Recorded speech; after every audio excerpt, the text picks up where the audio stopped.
Hello friends, welcome to my channel. और आज की वीडियो में हम नर्सिंग केयर प्लान देख रहे हैं। अनीमिया इन प्रेगनेंसी में होने वाला अनीमिया और उसका केयर प्लान। तो वैसे तो अनीमिया के जो केयर प्लान है मैंने पहले भी अपलोड किए हैं। वो जो अनीमिया है वो आप फंडामेंटल ऑफ नर्सिंग या फिर आपके medical surgical nursing and community में बना सकते हो। बट ये वाला स्पेशली आपके मैटरनल नर्सिंग के सब्जेक्ट के अंडर ही बनेगा, क्योंकि प्रेगनेंसी वाला है ना, इसलिए। तो उनका जो लिंक है वो आपको हमारे डिस्क्रिप्शन बॉक्स में मिल जाएगा, वहाँ आप चेक कर लेना। नहीं तो आप प्लेलिस्ट से भी देख सकते हो चैनल की। तो इसमें पेशेंट का जो बायोग्राफिकल डाटा होता है, आइडेंटिफिकेशन डाटा होता है, सबसे पहले वही लिखना है, ठीक है। और इसमें एलएमपी ईडीडी ज़रूरी है, क्योंकि ये प्रेग्नेंट लेडी का हम बना रहे हैं। तो जैसे कि आपके पेशेंट की जो भी वो एलएमपी बताएं, यानी कि लास्ट मेंस्ट्रुअल पीरियड, वो आपको लिख लेना है। तो हमारे पेशेंट का यहाँ पे लिखा गया है, ईडीडी यहाँ पे 16 आएगा। देखिए, एलएमपी जो हम निकालते हैं, एलएमपी के बाद EDD, expected date of delivery या फिर एस्टिमेटेड डेट ऑफ डिलीवरी इसको कहते हैं। तो उसको निकालने का फॉर्मूला नेगल्स फार्मूला होता है, और उसमें क्या होता है कि एलएमपी इसमें +7 डेज़ करते हैं, 7 डेज़ एंड +9 मंथ्स। तो अगर हम पेशेंट के डेट में एलएमपी में 7 जोड़ें और 9 महीने और जोड़ें तो क्या निकलेगा? 16 सितंबर निकलेगा। फिर 16 सितंबर 2022 यहाँ पे, इसीलिए मैंने लिखा हुआ है। यहाँ पे थोड़ा सा मिस्टेक है, इसलिए 16 इसको करेंगे। आप अपने पेशेंट की जो ईडीडी है वो उनके डेट के अनुसार ही निकालेंगे, जो भी वो एलएमपी अपना बताते हैं उसके अकॉर्डिंग आपको ये निकालना है। फॉर्मूला मैंने आपको बता ही दिया है। ऑब्स्टेट्रिक स्कोर यानी कि ग्रेविडा, जितनी बार उनकी प्रेगनेंसी हुई है, पैराइटी जितनी बार उन्होंने बर्थ दिया है बच्चे को, अबॉर्शन जो अगर पहले अबॉर्शन हुआ है तो आप लिखोगे 1 2 3 4, जितना भी अबॉर्शन हुआ है, नहीं तो नहीं हुआ है तो 0। और लाइव कितने बच्चे हैं, तो एक जो है वो लाइव है, एक तो अभी प्रेगनेंसी चल रही है और एक बच्चा उनका जीवित है। तो ये इसका मतलब हुआ है। हस्बैंड की हिस्ट्री इसमें आप लिख सकते हो, चाहे तो आप इसमें ये जो लिखा है ना इनकम वगैरह, तो आप इसमें सोशियो इकोनॉमिक हिस्ट्री भी पेशेंट की लिख सकते हो, यानी कि उनकी कितनी इनकम है, एनुअल इनकम कितनी है और मंथली कितनी है। यहाँ पे पेशेंट की चीफ कंप्लेंट्स बताई गई हैं। पेशेंट को एनीमिया है तो जाहिर सी बात है, बड़ी वीकनेस इसमें रहती है, पेशेंट को थोड़ा सांस फूलता है, इसलिए dyspnoea, fatigue, weakness, stress, digestion problem है, वॉमिटिंग हो रही है प्रेगनेंसी की वजह से। ये सारी मेजर कंप्लेंट्स इसमें रहने वाली हैं। और बाकी जो प्रेगनेंसी की कंप्लेंट्स होती हैं, वॉमिटिंग है, एमेनोरिया, ये सब तो कंटिन्यूशन में रहेगा ही जब तक प्रेगनेंसी है। फिर क्या है, पेशेंट की प्रेजेंट की मेडिकल हिस्ट्री लिखनी है आपको। प्रेजेंट में हम जो चीफ कंप्लेंट्स है वही आपको बता देना है, और उनका हॉस्पिटल में वो एडमिट है, कब से है, ये कुछ इसमें ऐड कर सकते हो आप। पास्ट मेडिकल हिस्ट्री में जैसे कि कोई पास्ट में कोई प्रॉब्लम है, कोई पेशेंट हमारा हाइपरटेंशन वाला है या डायबिटीज़ है, टीबी तो नहीं थी पहले, या फिर थायराइड आजकल हर घर में होता है सबको, तो ऐसी कोई दिक्कत है तो वो भी हम पास्ट में लिख लेते हैं। प्रेजेंट में कोई सर्जरी हुई है तो उसका नाम, अगर जैसे कि हमारा पेशेंट है उसको LSCS होता है, मान लो सिजेरियन सेक्शन होता है, तो इसमें हम लिख सकते हैं कि प्रेजेंट में ये उनका हुआ है, बट अभी तो पेशेंट प्रेग्नेंट है, इसलिए कोई ऐसी सर्जरी अभी प्रेजेंट में नहीं हुई है, इसीलिए नो लिखा गया है। पास्ट में पास्ट की सर्जरी लिखेंगे, कोई भी सर्जरी हो सकती है, वो प्रेगनेंसी से रिलेटेड ही हो ऐसा ज़रूरी नहीं है, कोई भी सर्जरी पास्ट में अगर हुई है। ये फैमिली हिस्ट्री बता दी गई है, फैमिली मेम्बर्स के नेम, और फैमिली ट्री आपको ठीक से बनाना है। इसमें थोड़ा मुझे मिस्टेक लग रहा है ये, तो इसमें आपको इसको ठीक से करना है। कैसे बनाएंगे, जैसे कि मान लो ये पेशेंट का हस्बैंड है और ये हमारा पेशेंट है, तो पेशेंट को थोड़ा सा अलग से रिप्रेजेंट करना है, और ये उनका एक बच्चा है, क्योंकि उनके पास एक ही बच्चा है, इसलिए ये वाला फैमिली ट्री इस पेशेंट के लिए ठीक रहेगा। आपको भी अपने पेशेंट का उसके अकॉर्डिंग ही सही से फैमिली ट्री बनाना है। पेशेंट की मेंस्ट्रुअल हिस्ट्री बतानी है, यहाँ पर भी EDD गलत लिखिए, 16 लिखना है इसमें। 9 में 7 जमा करेंगे, जो भी तारीख है, 20 है, 30 है, 28 है, 29 है, 1 है, 2 है, उनमें क्या करना है आपको, 7 जमा करना है और 9 महीने और आगे जोड़ देने हैं, तो आपकी निकल जाएगी नेगल्स फार्मूले से EDD। ये ऑब्स्टेट्रिक स्कोर बताया गया है इसमें, उनकी पहली प्रेगनेंसी और ये प्रेजेंट प्रेगनेंसी। ऑब्स्टेट्रिक सोनोग्राफी यानी कि अल्ट्रासाउंड, उसमें पेशेंट का हार्ट रेट पता चल जाता है, उसकी हम जो प्रेजेंटेशन पोजीशन वगैरह है वो दिख जाती है, थोड़ा सा वेट भी इसमें पता लग जाता है, एमनियोटिक फ्लूइड का पता लग जाता है, अमाउंट, ये सारा कुछ इसमें पता लगाया जाता है किसमें, अल्ट्रासाउंड में। बच्चे की प्रेजेंटेशन क्या है, लाई कैसी है, तो ये वही फाइंडिंग्स हैं जो रिपोर्ट में मिली हुई है। पेशेंट का फिज़िकल एग्जामिनेशन करना है इसमें आपको। इंस्पेक्शन हम आँखों से करते हैं, देख करके करते हैं। पैल्पेशन आपको हाथ से टच करके पैल्पेट करना होता है। तो इसमें कुछ ग्रिप हैं, 4 मेन ग्रिप रहते हैं, वही इसमें लिखेंगे। पॉलिक की स्पेलिंग गलत है, PAW, पॉलिक, ठीक है, PAW करके पाओलिक। तो फंडल ग्रिप में फंडल एरिया पे हाथ रख के देखते हैं कि वहाँ पर क्या है, पेशेंट के बटक्स आपको फील हो रहे हैं, कुछ भी फाइंडिंग मिलती है तो वो फंडल ग्रिप होता है। फिर लेटरल ग्रिप जो होती है उसको अम्बिलाइकल ग्रिप भी कहते हैं, साइड में हाथ लगा के देखते हैं। इसमें जो बच्चा है उसकी स्पाइन वगैरह चेक करा जाता है और एक तरफ खाली स्पेस दिखता है, यानी कि दोनों तरफ से देखा जाता है ये। पॉली ग्रिप में वन हैंड से किया जाता है। एंड पेल्विक ग्रिप में क्या होता है कि फुट की तरफ इसमें जो नर्स है या जो भी एग्जामिन कर रहे हैं उनका फेस रहता है मदर के फुट की तरफ। 4 ग्रिप मेन रहते हैं। पर्सनल हिस्ट्री बता देनी है पेशेंट की, पर्सनल कोई भी जो भी उनकी पर्सनल हिस्ट्री है वो आप लिखोगे इसमें। स्लीप कैसी पेशेंट को आती है, डाइट कैसी वो ले रहे हैं, साइकोलॉजिकल स्टेटस पेशेंट का आप चेक करोगे। बाउल ब्लैडर का पैटर्न पेशेंट आपको बताएगा कि कैसा रहा है, नॉर्मल आ रहा है या फिर उनमें कुछ भी अब नॉर्मलिटी है, कॉन्स्टिपेशन जैसी प्रॉब्लम है या डायरिया है, तो वो सारी चीज़ें बाउल ब्लैडर के अंडर में आएंगी। यूरिन से रिलेटेड है ये और आपके जो बाउल होता है उसके सिस्टम से रिलेटेड है।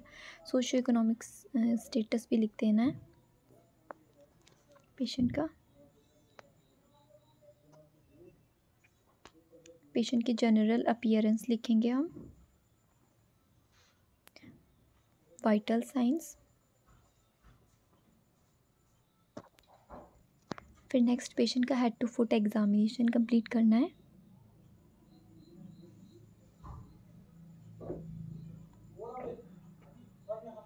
तो complete head to toe examination करना है। पेशेंट अनीमिक है तो उसमें थोड़ा सा आपको बस ये लिखना है कि पेशेंट का जो स्किन कलर है वो पेल है।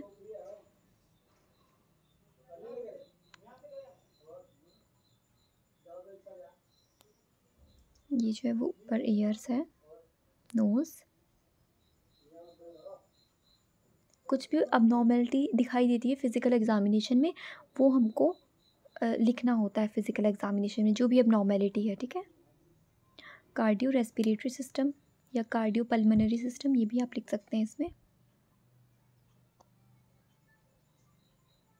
पैल्पेशन पहले ही लिख दिया गया है ना, पैल्पेशन हमने पहले लिखा था, जिसमें ग्रिप लिखे थे वो था।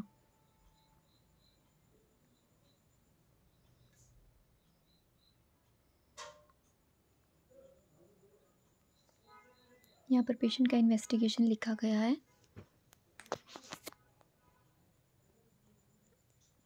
ये वैल्यू थोड़ी सी इधर उधर हो गई है, आपको इसमें ठीक करना है। नॉर्मल वैल्यू में आप जैसे कि ये इधर आ जाएगा और यहाँ पर आप ठीक से लिखना होगा। आप थोड़ा सा ये ऊपर नीचे हो गई ये चीज़ें, इसकी करेक्शन आपको कर लेनी है। जैसे कि HB इसमें मेन रहेगा तो HB में आप लिखोगे जैसे कि 12 से 16 ग्राम पर DL तक नॉर्मल रहता है और पेशेंट की आप लिख सकते हो कि 7 है या फिर 8 है, ऐसा आप लिख सकते हो, क्योंकि उसका अनीमिया की प्रॉब्लम है तो HB लो है पेशेंट का हमारे, तो उसमें उसकी लो लिखना है। HB 8 लिख लो, 9 लिख लो ग्राम पर DL, डिक्रीज़ हो रहा है यानी कि। ये मेडिसिन चार्ट है, जो पेशेंट को मेडिसिन दी जा रही हैं वो मेडिसिन है। ग्लूकोनेट है, विटामिन B12 है, आयरन फॉलिक एसिड है। फिर नर्सिंग डायग्नोसिस स्टार्ट हो जाता है यहाँ से। तो पेशेंट को अनीमिया में डिस्निया की मेन प्रॉब्लम रहती है, तो इसीलिए ये वाला डायग्नोस बनाया गया है। Difficulty in breathing related to low HB, evidence by checking blood count, fever related to infection and inflammation as evidence by checking vital signs. Checking की स्पेलिंग ठीक करना है। Disturb sleeping pattern related to disease condition, self care deficit related to disease condition. Self care deficit आप इसलिए भी लिख सकते हो क्योंकि पेशेंट को काफ़ी ज़्यादा वीकनेस आ गई है अनीमिया में। क्या होता है कि पेशेंट थोड़ा सा काम करता है, थोड़ा सा चलता है और वो थक कर बेड पे बैठ जाता है या लेट जाता है। थकावट बहुत रहती है इसमें। और ये सारे ही डायग्नोज जो हैं वो सारे रिलेट कर रहे हैं weakness related to low HB. तो इनमें से आप जो भी चाहो उसको एक्सप्लेन कर सकते हो, खुद भी एक्सप्लेन कर सकते हो आप। बस डायग्नोस पता होना चाहिए, उसके बाद आराम से आप वन बाय वन करके डायग्नोसिस को एक्सप्लेन कर सकते हो। फीवर का आप एक्सप्लेन कर सकते हो जैसे कि इसमें बताया गया है।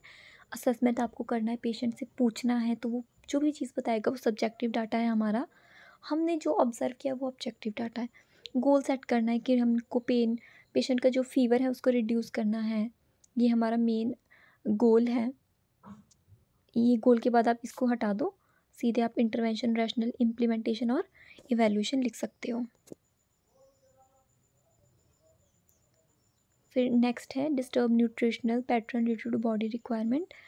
अनीमिया में क्या होगा कि भूख भी कम लगती है, थोड़ा ऐसा होता है, खाना पीना भी कम हो जाता है पेशेंट का। तो उससे रिलेटेड फिर आपको इंटरवेंशन करनी है पेशेंट की।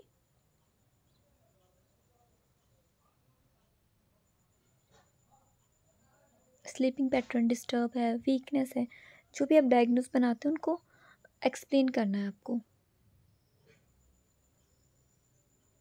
सबसे पहले डायग्नोस में असेसमेंट है, डायग्नोस लिखोगे, गोल सेट करना है अपना, और फिर इंटरवेंशन करना है, यानी कि आपको प्लान करनी है चीज़ें कि किस तरह से पेशेंट की स्थिति में सुधार आ सकता है या उसकी प्रॉब्लम को कम किया जा सकता है, और उसका रैशनल बताना है, और देन एक्शन में उस प्लान को लाना है। इम्प्लीमेंट उसको कहते हैं, इम्प्लीमेंटेशन, देन इवैल्यूएशन। तो हम थे कौन से डायग्नोस पे? स्लीपिंग पैटर्न डिस्टर्ब पे। तो ये आपने नोट कर लिया होगा।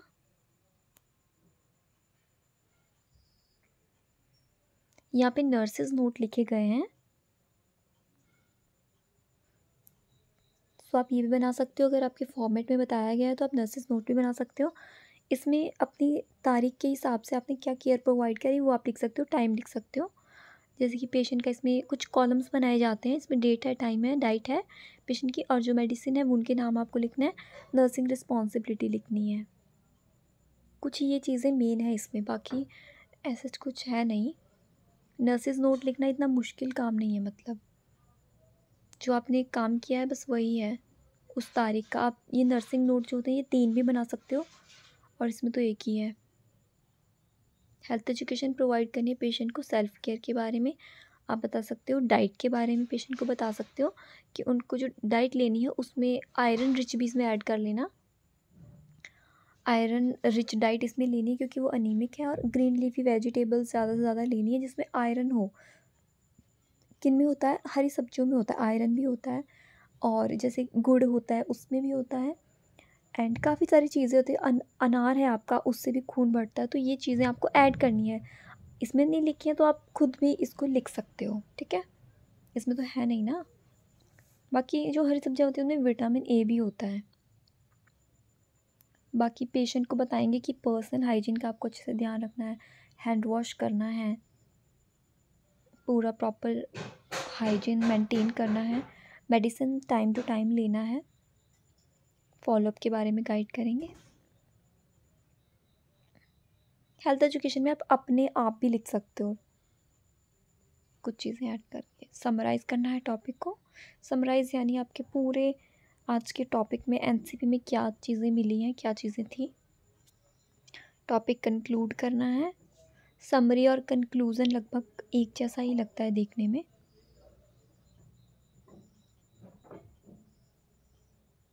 और ये है बिब्लियोग्राफी। किसी बुक से बना रहे हो तो आप बुक का नाम भी लिख सकते हो इसमें। बुक के ऑथर का नाम लिखना ज़रूरी होता है, बुक का नाम और उसका पेज नंबर, ठीक है? पब्लिशर्स भी इसमें बीच में आता है। तो इस तरह से आपकी बिब्लियोग्राफी सेट होती है, बट ये नेट से लिखा है तो इसका ऐसे ही लिख सकते हैं। तो ये था आज का NCP, anaemia in pregnancy, maternal nursing के सब्जेक्ट में ये आपका बनेगा, ठीक है? Thank you.